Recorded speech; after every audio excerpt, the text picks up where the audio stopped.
પાલનપુરના મેળામાં અને ત્યાં જ આપણા જયંતિ બાપુ આપણે પધાર્યા છે, રાવટી નાખી છે, ભજન સત્સંગ કરે છે અને બધા સમાજના અહીંયા પધારે છે અને ભોજન પ્રસાદી અહીંયા બધાનો લાવો મળે છે. તો આપણે જયંતિ બાપુને જ પૂછી બે પ્રશ્ન કે આ મેળાનો માહોલ નહીં. અહીંયા પ્રથમ પહેલા તો આ જે જગ્યા પવિત્ર ભૂમિ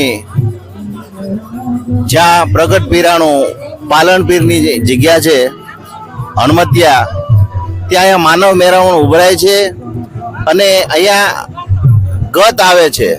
ગત એટલે કે જે મેઘવાળ સમાજ છે આમ તો 18 વરણ આવે છે, પણ જેને ગત કહેવામાં આવે છે તે ગત બધી અહીંયા ભેગી થાય છે અને ભાવથી બાપાનું ભજન કરે છે અને રાત્રે સંતવાણી, ભજન, ભોજન આવી વ્યવસ્થા અહીંયા હોય છે અને બધા ભાવથી ભેગા થાય છે.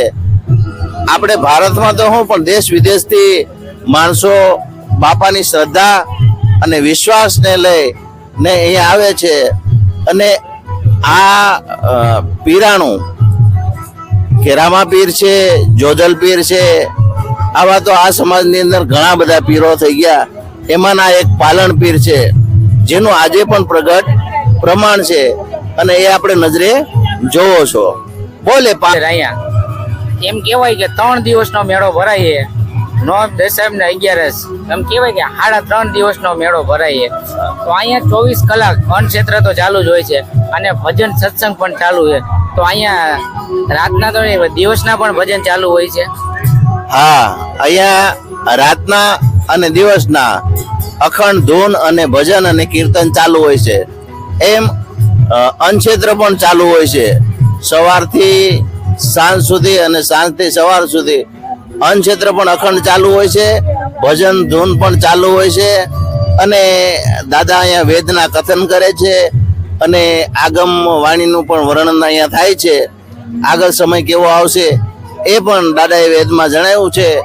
એ બધું અહીંયા આપણને જાણવા મળે છે અને અહીંયા આવવાથી આપણને આ ઇતિહાસની અને આપણી પરંપરાની ખબર પડે છે. આ જગ્યા કેટલા વર્ષ જૂની કહેવામાં આવે છે? જો આમ તો ખાસ આપણને બહુ જાજુ તો ખ્યાલ નથી, પણ એમ કહેવાય કે આ 400-500 વર્ષ ઓછા આશરે તો એટલા સમય પહેલાની આ જગ્યા છે જ્યારે પાલનપીર થયા. તો ઘણી જૂની આ જગ્યા છે અને આ જગ્યાનો ખૂબ એમ કહેવાય છે કે દેશ વિદેશમાં ડંકો વાગે છે.